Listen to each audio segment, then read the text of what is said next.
Good evening, everyone. Dear friends, today we are going to start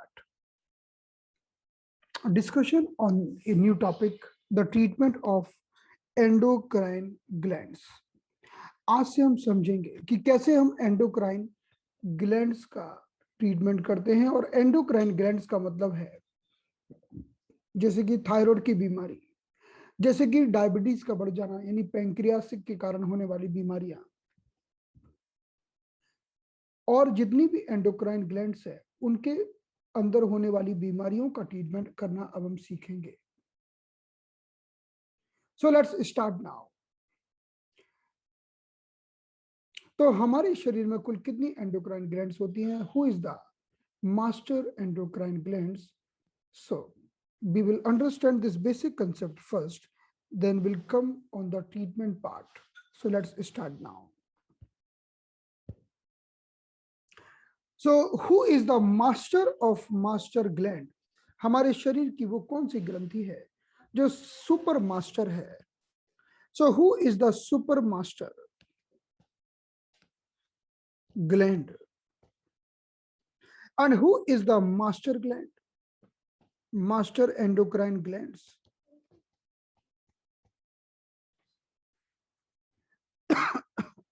तो master endocrine glands कौन है? Master endocrine glands है pituitary and pituitary gland is the controller of all other endocrine glands।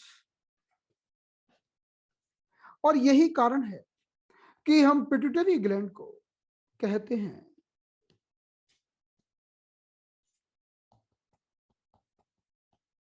Master gland. लेकिन वो कौन सी gland है जो इसे भी कंट्रोल करती है? तो इसका आंसर है कि हमारा ब्रेन इसे भी कंट्रोल करता है और ब्रेन में पाया जाने वाला हाइपोथैलेमस इसे भी कंट्रोल करता है। इसीलिए हाइपोथैलेमस को सुपर मास्टर ग्लैंड कहा गया है। So hypothalamus is the master of master gland, master of master gland. So these two are master. One is the hypothalamus and second is the pituitary. हमारे hypothalamus यानी brain से कई सारे hormones निकलते हैं।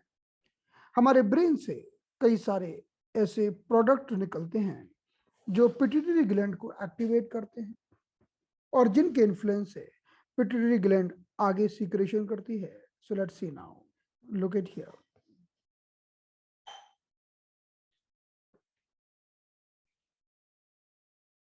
So look at this image. So if we talk about the brain, अगर हम brain की बात करें, so if we talk about the brain, in the brain we are having hypothalamus, inside the brain we are having hypothalamus. हमारे brain के अंदर होता है hypothalamus inside the brain. So hypothalamus is secreting many hormones. हमारे brain का hypothalamus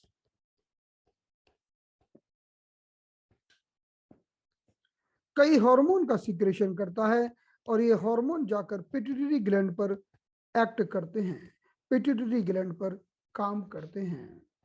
so look at once again in the other image.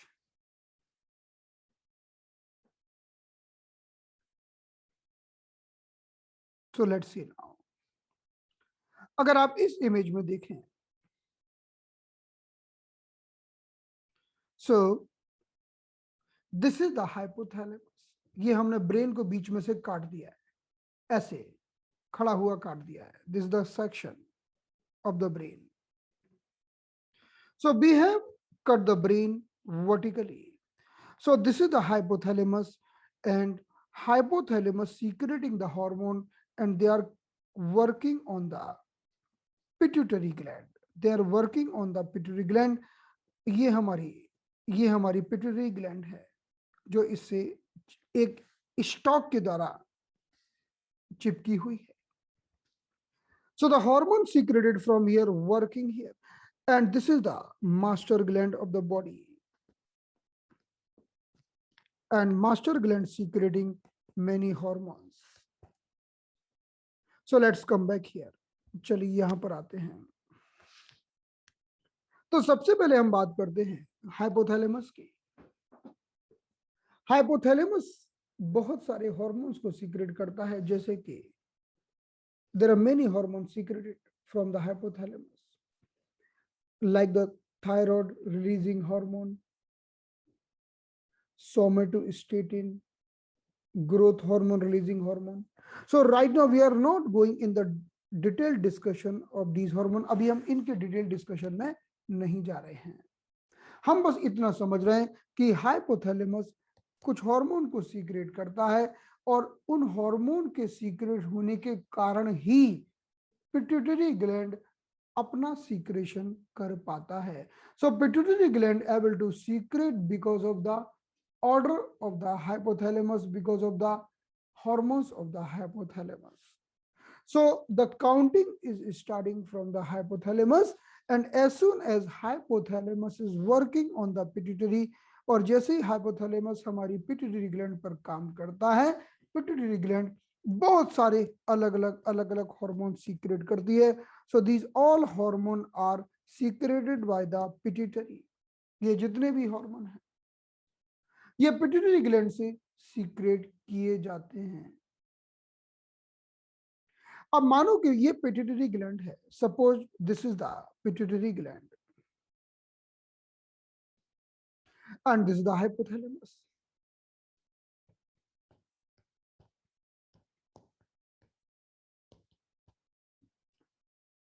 So hypothalamus is acting on the pituitary. Hypothalamus कुछ hormones का निर्माण करता है जिसके प्रभाव से पिट्यूटरी एक्टिवेट होती है, and pituitary gland can be divided in 3 parts. Pituitary gland can be divided in 3 parts.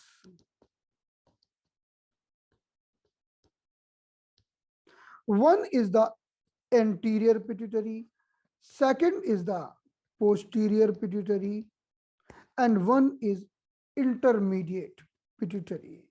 Intermediate. तो हम पिट्यूटरी ग्लैंड को 3 भागों में बांट सकते हैं। एक को बोलते हैं आगे की पिट्यूटरी, एक को बोलते हैं पीछे की पिट्यूटरी, और एक को बोलते हैं बीच की। So let's see now. So in this image, if you can understand, so look at here, one is the anterior pituitary, one is the posterior pituitary, and one intermediate. एक intermediate होती है। The highest hormone is secreted by the anterior pituitary. Anterior pituitary से ही बहुत सारे hormone secrete किए जाते हैं।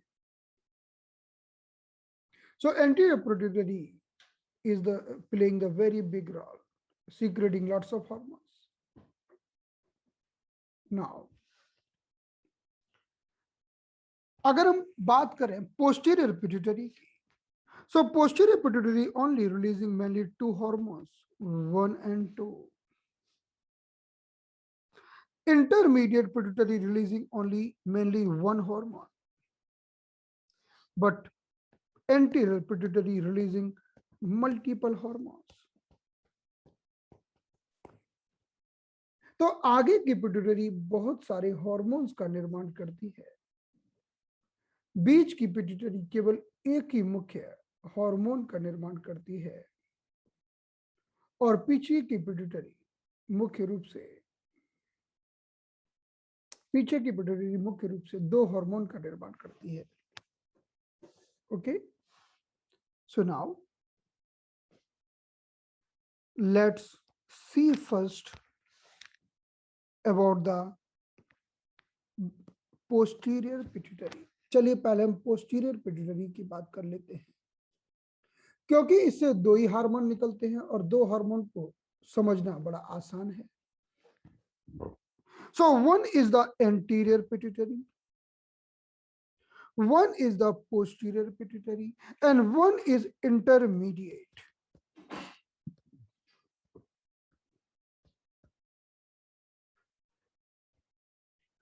Posterior pituitary से मुख्य रूप से दो ही हार्मोन निकलते हैं, एक का नाम है ऑक्सीटोसिन और दूसरे का नाम है एडीएच और वैसोप्रेसिन। एडीएच और वैसोप्रेसिन।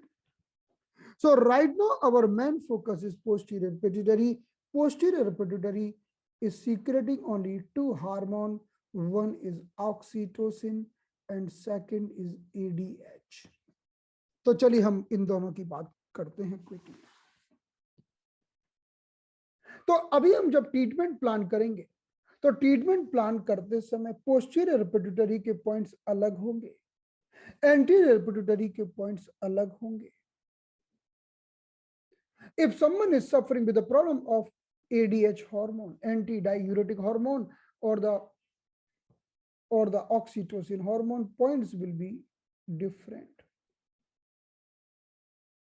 अगर किसी के ADH हार्मोन की गड़बड़ी है या फिर ऑक्सीटोसिन की गड़बड़ी है तो पॉइंट अलग होंगे, और किसी को अगर आगे वाली पिट्यूटरी के हार्मोन्स की गड़बड़ी है तो पॉइंट अलग होंगे। मोनिका जी, हम टेटाइज 1 की बात कर रहे हैं।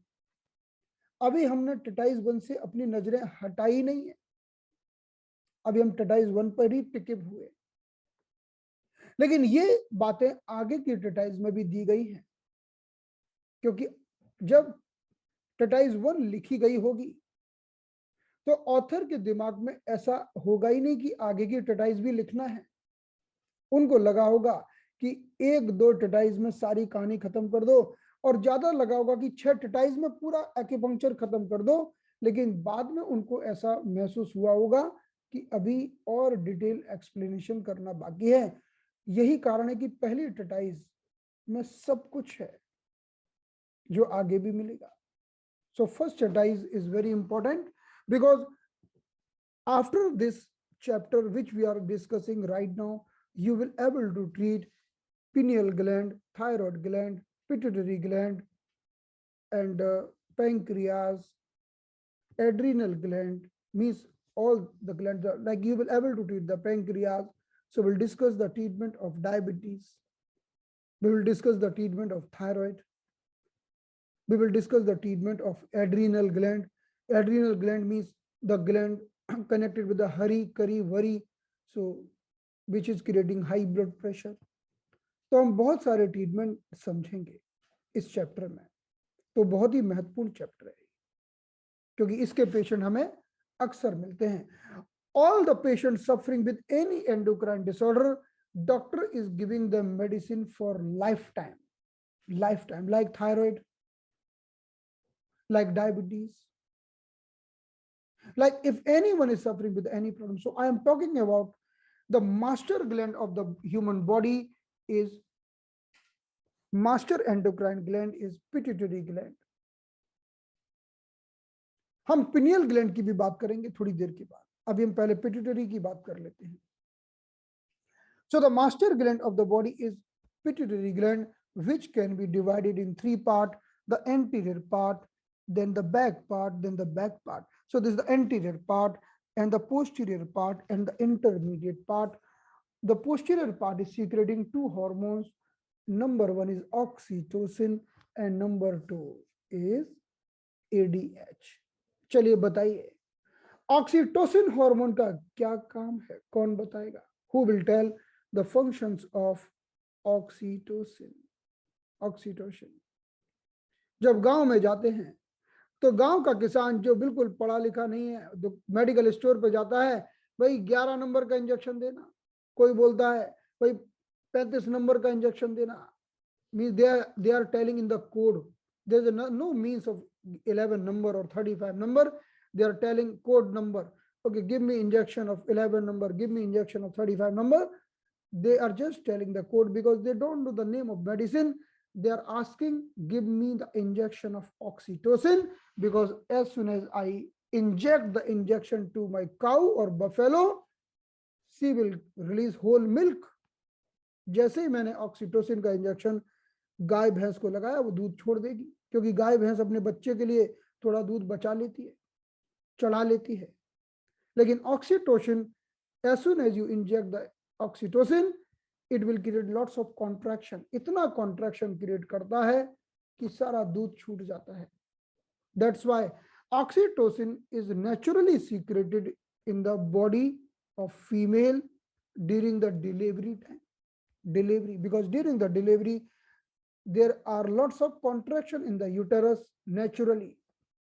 जब फीमेल के 9 महीने पूरे हो जाते हैं तो पोस्टीरियर पिट्यूटरी के द्वारा नेचुरली ऑक्सीटोसिन हार्मोन रिलीज हो जाता है, और जिसके प्रभाव से गर्भाशय में कॉन्ट्रैक्शन चालू हो जाते हैं और बच्चा बाहर निकलने की तैयारी करने लगता है।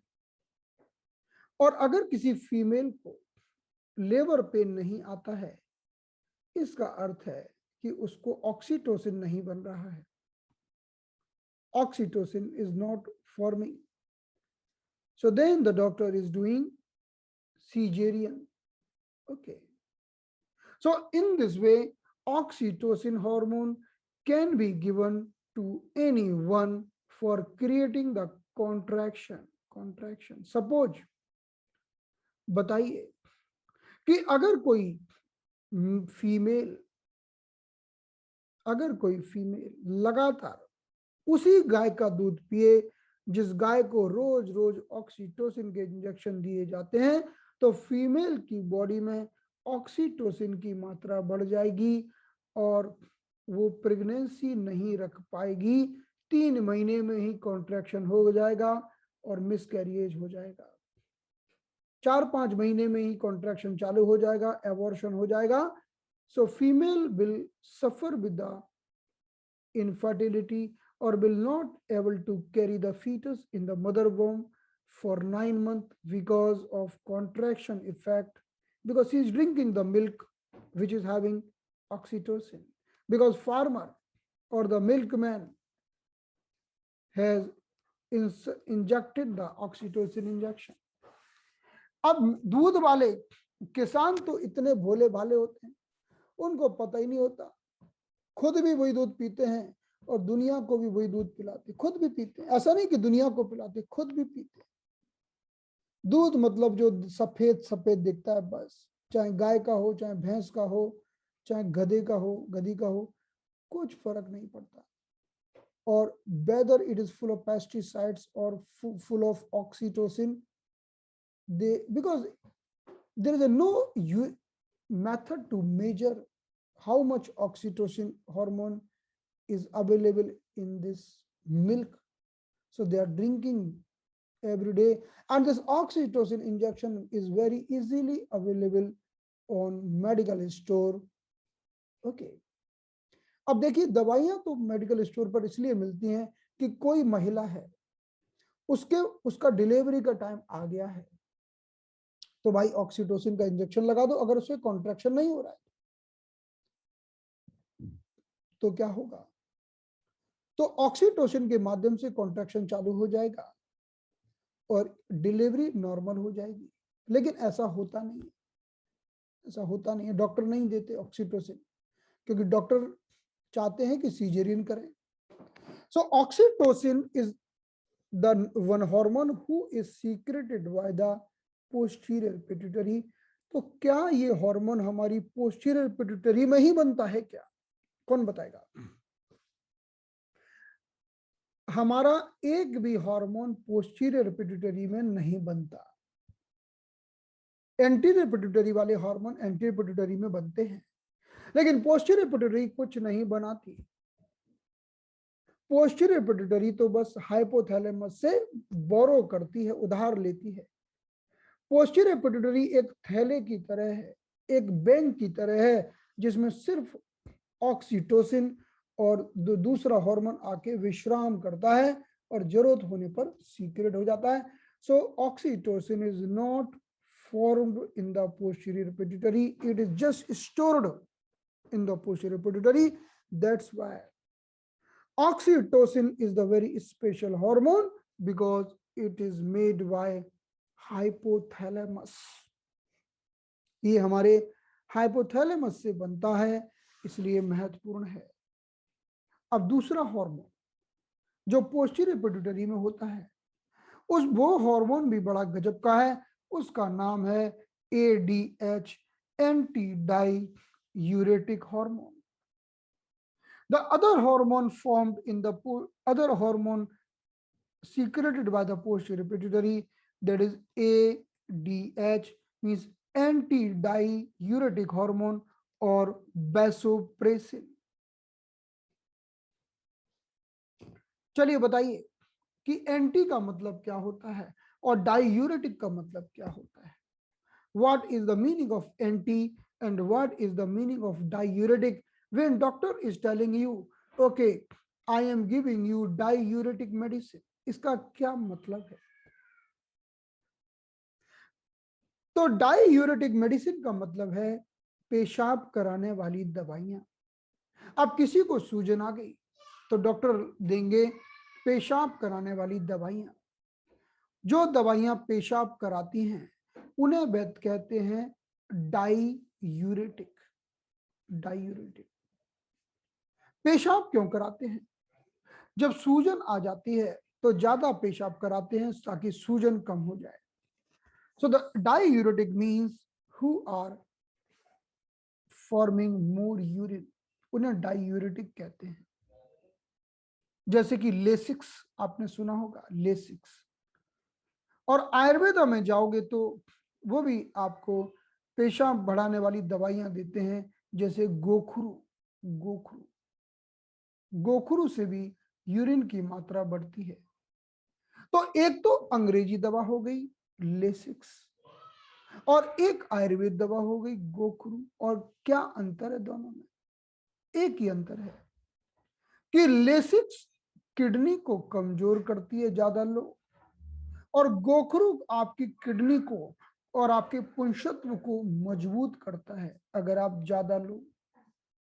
So you can always take Gokru for longer duration, which is diuretic as per the Ayurveda. It is increasing your virility. It is increasing your virility and the potency. आपकी सेक्सुअल पावर बढ़ाता है और prostate होने से बचाता है गोखरू. लेकिन लेसिक्स लेते रहोगे तो किडनी कमजोर हो जाएगी. तो कुछ दिनों के लिए देने में कोई प्रॉब्लम नहीं है, कुछ भी दो. सुनाओ, हमने कहा कि डायूरेटिक का मतलब है पेशाब कराने वाली.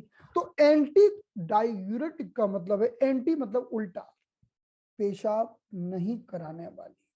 Okay, so anti diuretic means वो दवाएं जो पेशाब करने से रोकती हैं. हमारी बॉडी में एक दिन में कितना यूरिन बनता है? हमारी किडनी में एक दिन में कितना यूरिन बनता है किडनी के द्वारा? एक नॉर्मल व्यक्ति करीब 1.5 लीटर के आसपास यूरिन करता है. 1.5 लीटर.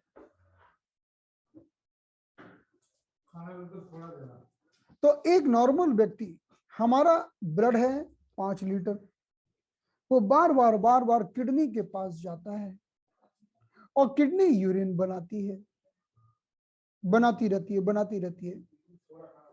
तो दिन भर में तो खूब यूरिन बनाती है, लेकिन पूरा यूरिन होता नहीं है, क्योंकि पूरा यूरिन हो जाएगा, पूरा पानी निकल जाएगा तो डिहाइड्रेशन हो जाएगा. तो एंटी डायूरेटिक हार्मोन क्या करता है? Anti diuretic hormone is reabsorbing the water. जैसे उदाहरण के लिए, अगर किडनी ने 2 लीटर यूरिन बनाया तो 50 ml यूरिन निकलेगा, बाकी रीएब्सॉर्ब हो जाएगा इससे, एंटी डायूरेटिक हार्मोन से. So kidney is continuously making the urine throughout the day, but because of this anti-diuretic hormone, the urine is always getting reabsorbed. So how urine is getting reabsorbed?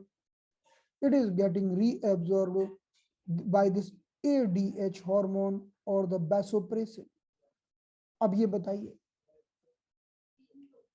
कि अगर एक व्यक्ति सारा दिन पेशाब करता रहे, मतलब 2 लीटर पेशाब सुबह करे, 2 लीटर दोपहर को करे, 2 लीटर करे, हर 1 घंटे में, हर 2 घंटे में अगर व्यक्ति 2 लीटर पेशाब करे, 2 लीटर, दो मतलब दो बोतल भर के,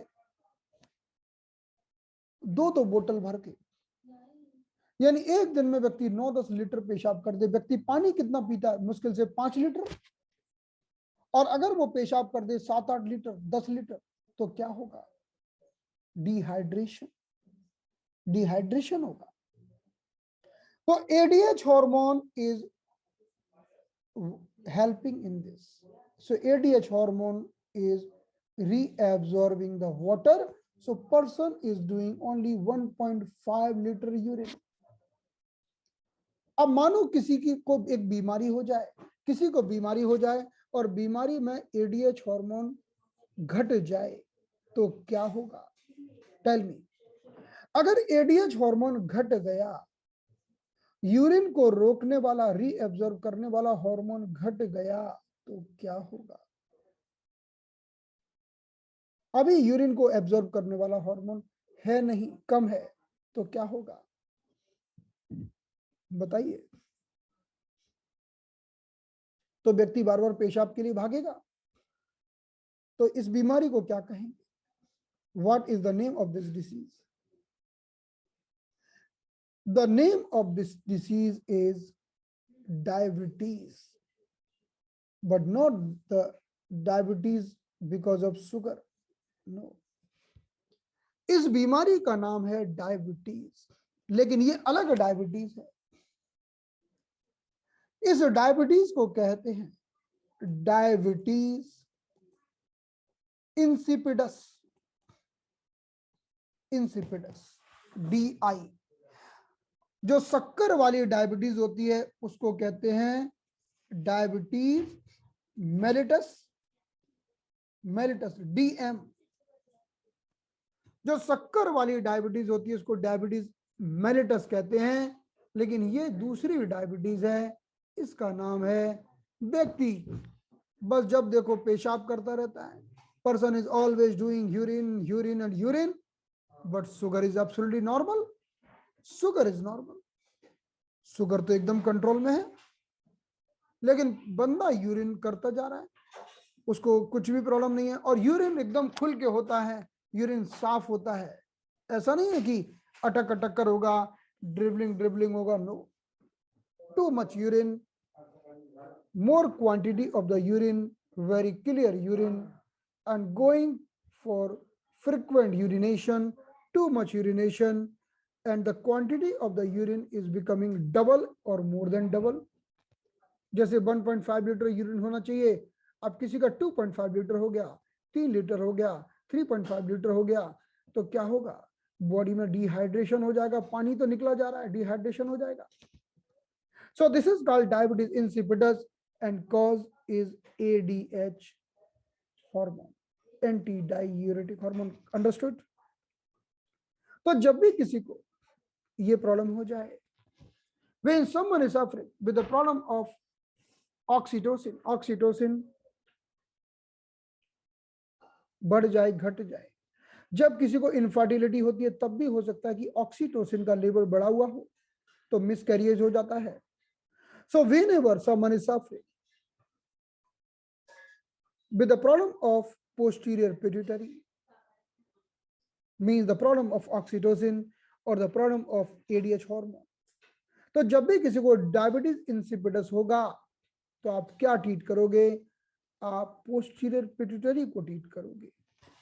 are you understanding?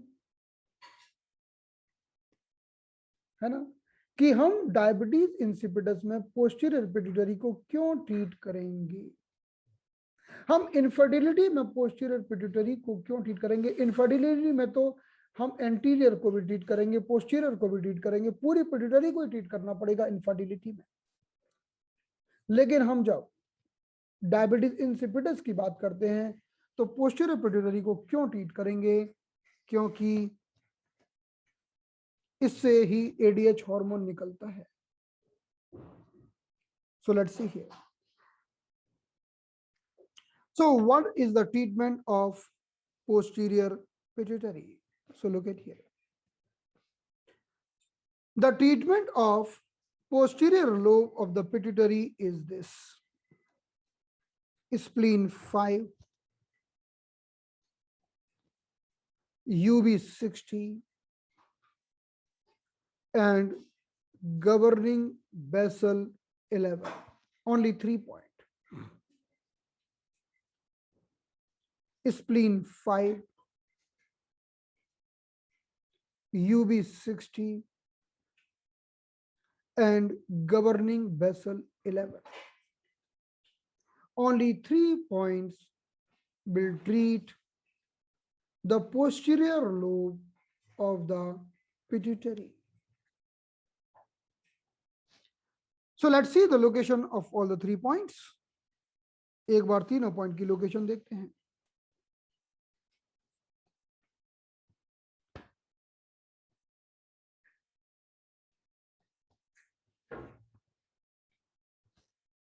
So first we are looking the location of spleen 5. हम spleen 5 की लोकेशन देख रहे हैं. So this is the medial malleolus. ये हमारा पैर का medial malleolus है. We can divide the medial malleolus in 4 parts. हम medial malleolus को 4 part में divide कर सकते हैं. One vertical line, one horizontal line. Then spleen 5 located here. This is the location of spleen 5. This is the location of spleen 5. और you can understand, अगर हम एक घड़ी की कल्पना कर लें, अगर हम एक घड़ी की कल्पना कर लें,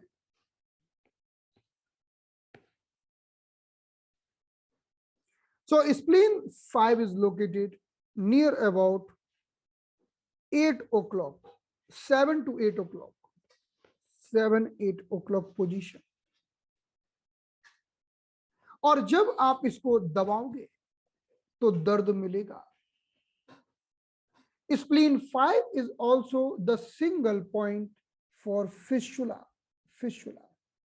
अगर किसी को फिस्टुला की तकलीफ हो जाती है, आप स्प्लीन 5 पॉइंट को स्टिमुलेट करते हो तो फिस्टुला में से बहने वाला पस रुक जाता है, फिस्टुला का दर्द तुरंत चला जाता है. So spleen 5 is the very good point for fistula in ano. Fistula in ano. Anus में होने वाला fistula. So spleen 5 is the very good point for this purpose. Spleen 5 is the single point for fistula in ano. हमने कई patient जो fistula की बीमारी से परेशान रहते हैं और कहते हैं कि दर्द हो रहा है, तो हमने देखा है कि स्प्लीन 5 लगाते ही दर्द गायब हो जाता है. हम स्प्लीन 5 पर एक स्टार मैग्नेट लगा देते हैं. तो कई पेशेंट को जैसे ही हमने सुजोग में लगाया तो भी दर्द तुरंत डिसअपियर हो गया, और हमने जब पैरों में लगाया ये 7-8 o'clock पोजीशन में, तब भी दर्द तुरंत गायब हो गया, तुरंत, immediately. Because as per the single point therapy, spleen 5 is the very good point for fistula in ano and pus formation. इसका कारण क्या है, कौन बताएगा? Why the spleen 5 is very good for pus formation? कोई बता सकता है? बताइए. आप बताइए, नहीं तो मैं बताऊंगा.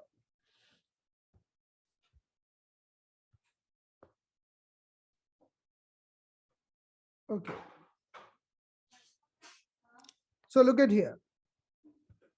Why the spleen 5 is very good for the pus formation anywhere in the body. हमारे शरीर के किसी भी स्थान में.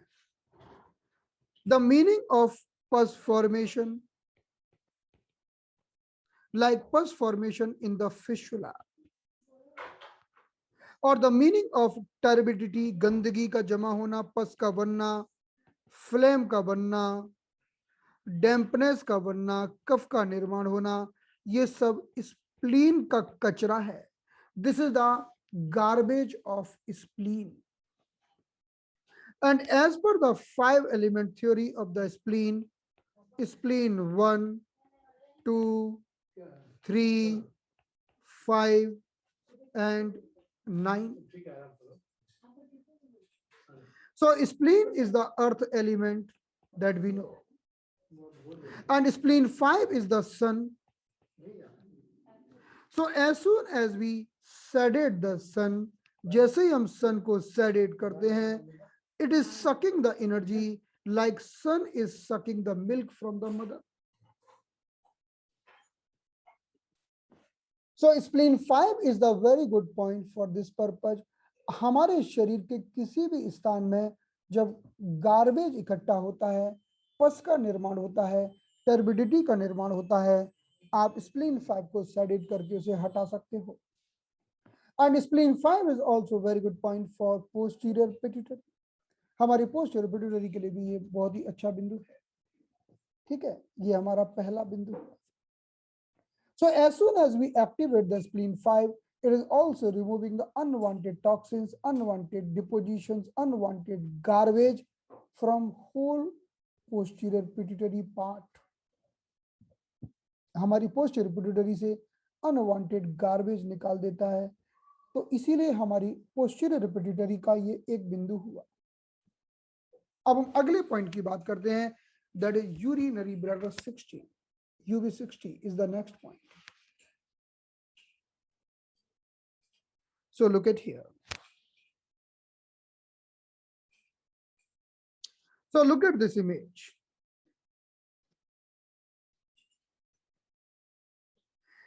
अगर हम अपने संपूर्ण शरीर की कल्पना हम पैरों में कर लें, if we do the imagination of whole body in the feet, अगर हम संपूर्ण शरीर की कल्पना पैर में करते हैं, तो ये हमारा सिर है, ये हमारी छाती है.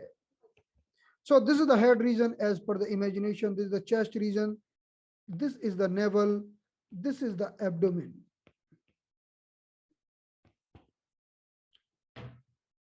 So this part is in the head region, and urinary bladder 60 is located at the ankle joint. The second thing, urinary bladder 60 is the meridian of the back side of the body. Urinary bladder 60 हमारे back side का meridian है, जैसे कि front side का meridian हमारा और कोई है. उसी तरह से अगर हम बैक साइड के मेरिडियन की बात करते हैं, so urinary bladder is the meridian of the back side. So urinary bladder 60 is the very good distal point, very good distal point for whole posterior part. अगर हमारे posterior part में कहीं भी कुछ प्रॉब्लम होती है, इन सभी का distal point है urinary bladder 60. This is the distal point.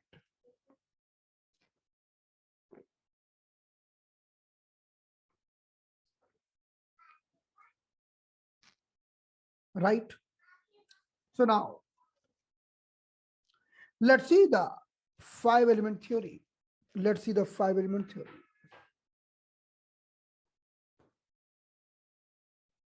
In the 5-element theory, if we talk about the urinary bladder, so urinary bladder 67, urinary bladder 66, urinary bladder 65, urinary bladder 60, and urinary bladder 40. These are the 5 points. Urinary bladder is the water, and this is the water point. So this is the sun, and this is the grandson. तो जब हम grandson को sedate करते हैं, when we are sedating the grandson, it is working very fast. It is working very fast. So urinary bladder 60 is working very fast for the back side of the body. यही कारण है कि जब किसी को urinary bladder meridian में ठंड लगने से दर्द होता है, ठंड लगने से, अगर किसी के गर्दन में ठंड लग जाए और दर्द होता है, तो ठंड को खींचने के लिए, निकालने के लिए, फेंकने के लिए, सेडेट करने के लिए हम उसके ग्रांड सन का प्रयोग करते हैं. That is urinary bladder 60 sedation, urinary bladder 60 We are using urinary bladder 60 point for this purpose. और जैसे ही हम यूरिनरी ब्लैडर 60 का प्रयोग करते हैं, it is working very fast for the neck pen. Cervical spondylosis के लिए भी हमारा यूरिनरी ब्लैडर 60 बहुत ही बेहतरीन पॉइंट है. Even the urinary bladder 60 is very good point for whole urinary bladder meridian.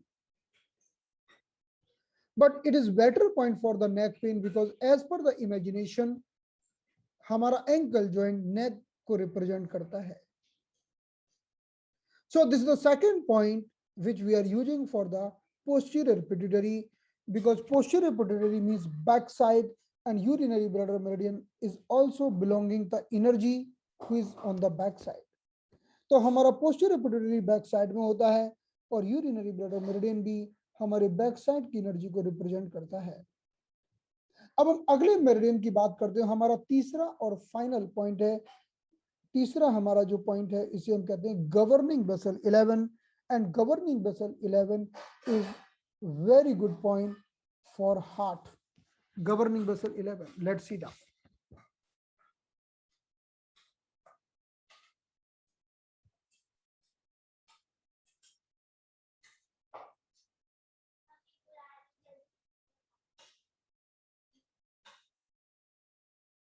So look at in this image.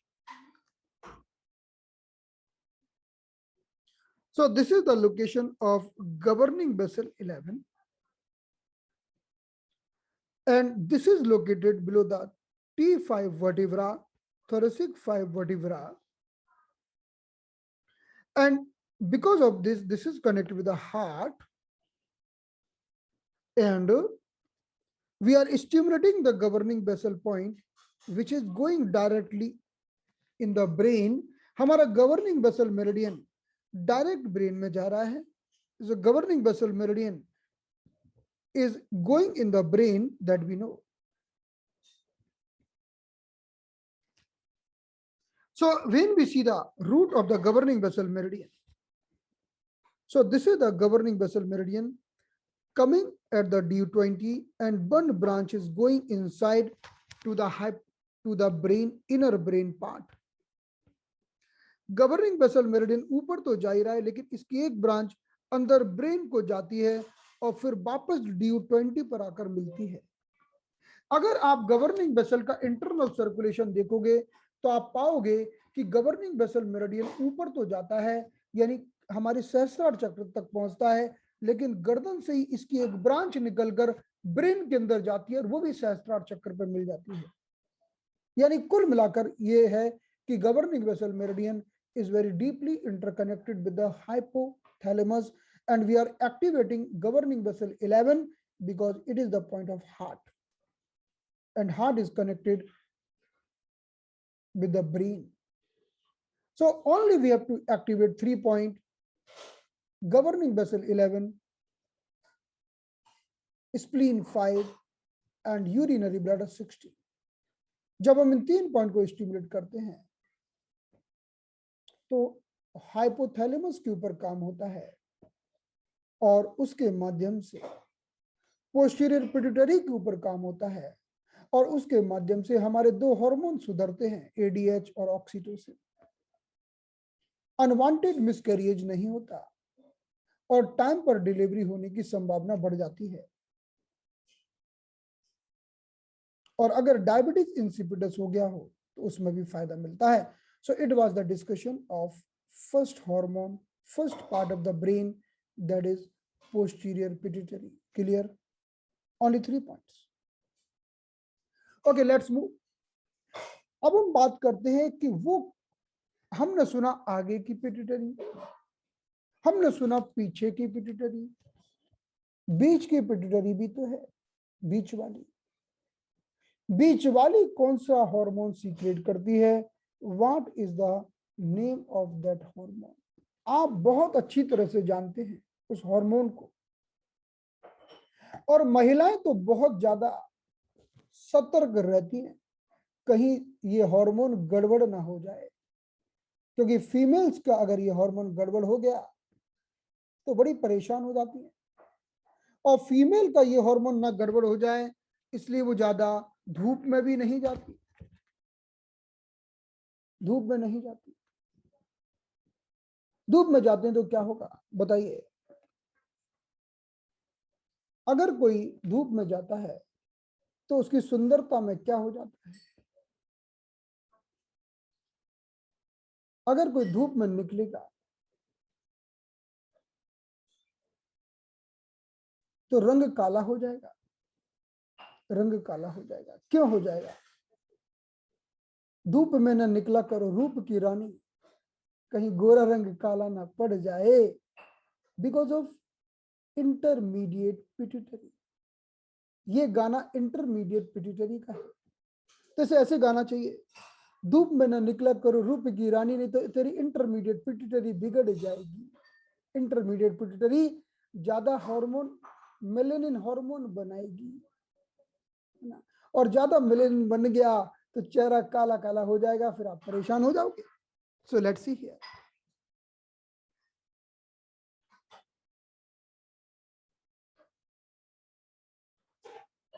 तो ये जो हार्मोन होता है जिसकी हम अभी बात कर रहे हैं आपसे, इस हार्मोन को अभी मैं आपको दिखाता हूं। Let's see now, look at here. The name of this hormone is MSH. MSH, which is working on the skin, जो चमड़ी पे काम करता है। And in the skin we are having epidermis, dermis, hypodermis. Many layers we have in the skin. हमारी skin में कई layers होती है। So this hormone is secreted by the intermediate pituitary. The name of this hormone is MSH, melanocyte stimulating hormone. Melanocyte stimulating hormone.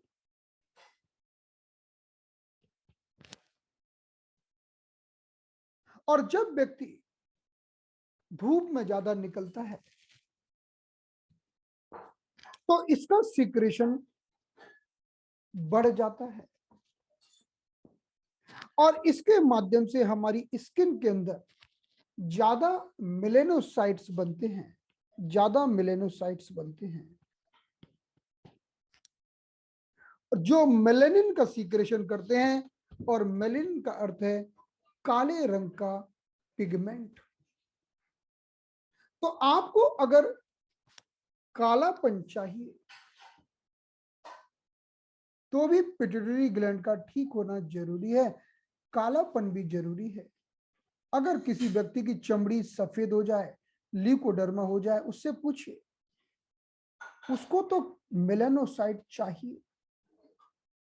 The person who is suffering with the leukoderma, with the vitiligo, they are just trying to increase the pigmentation. और अगर आप south Africa में जाओगे, उनका कुछ ज्यादा ही activity है melanocyte. They are having more production of the melanin. और कई कंट्रीज में जाओगे, कई ये वेस्टर्न कंट्रीज में, उनके शरीर में काफी कम मेलेनिन है, तो उनकी चमड़ी सफेद है। They are white people. So melanin is secreted by the melanocyte. तो मेलेनोसाइट तो स्किन में होते हैं, लेकिन उनको बनाता कौन है? Melanocyte stimulating hormone from the pituitary, from the intermediate pituitary. Clear? तो एक ही हार्मोन की बात है। इंडियंस में बैलेंस है, इंडियन में बैलेंस है, लेकिन कई कंट्रीज, इंडिया में भी अगर आप अलग अलग पार्ट में जाओगे, तो जैसे आप नॉर्थ से साउथ की तरफ जाओगे, you will see more pigmentation, more melanin. If you are going toward the north, you will see lesser melanin. Even in the India, you can see the variation. It depends on the weather. It depends where we live. So fine, तो इसका treatment तो हम क्या करेंगे, what is the treatment? इसके treatment के लिए हम होल पिट्यूटरी का ट्रीटमेंट ले लेंगे। तो होल पिट्यूटरी में भी हमारी एंटीरियर पिट्यूटरी पहले हम डिस्कस कर लेते हैं। तो जब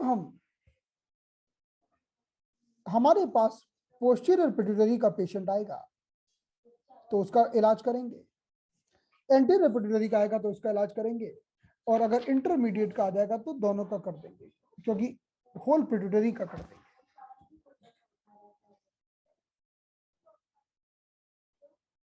Yeah, equator people are more dark skin, you're right, you're right. So fine, तो चलिए अब हम बात करते हैं एंटीरियर पिट्यूटरी। क्या हमारे पास समय है?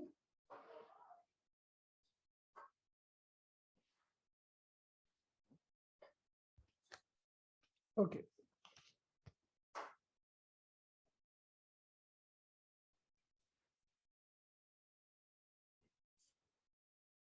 so let's discuss about the anterior pituitary.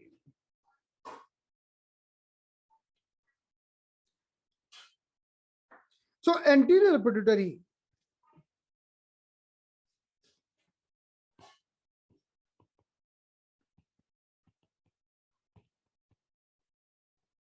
under the influence of hypothalamus secreting multiple hormones. Like one hormone is called growth hormone. Growth hormone.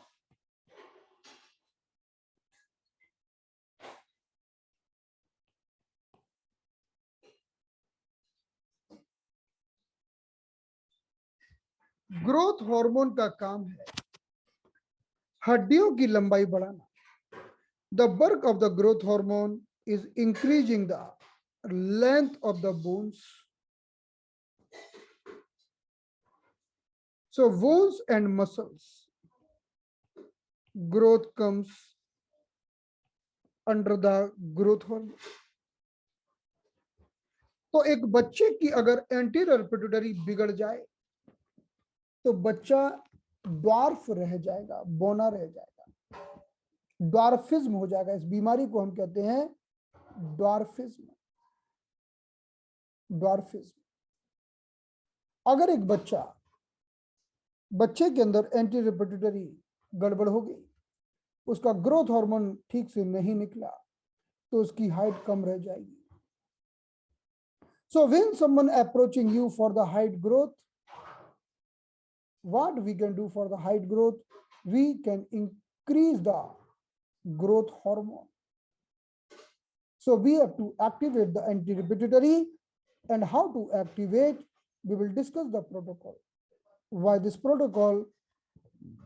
We can increase the height of the person because anterior pituitary is secreting the growth hormone, right? So the hormone number 2. Hormone number 2 is secreted by the anterior pituitary, that is FSH and LH. FSH and LH means the hormone sex hormones. ये दो sex hormone निकलते हैं हमारे anterior pituitary से, जिन्हें shortcut में हम बोलते हैं GTH। GTH। So GTH और gonadotrophic hormone.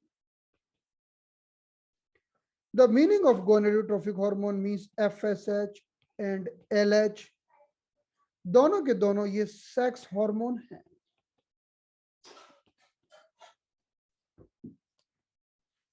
क्या काम है इनका?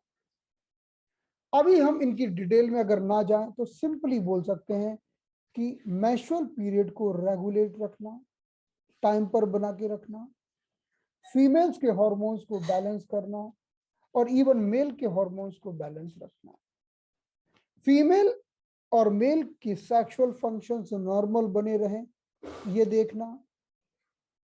So they are maintaining the sexual functions. Okay, FSH and LH.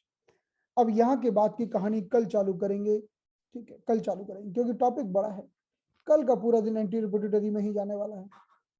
Okay, तो कल हम पिट्यूटरी को समाप्त करेंगे, आज की क्लास को समाप्त करते हैं। टॉपिक बहुत लेंदी है, अगर 10 मिनट में भी खत्म हो जाता तो मैं अभी कंप्लीट कर देता, ठीक है। चलिए, good night, see you tomorrow, thank you so much.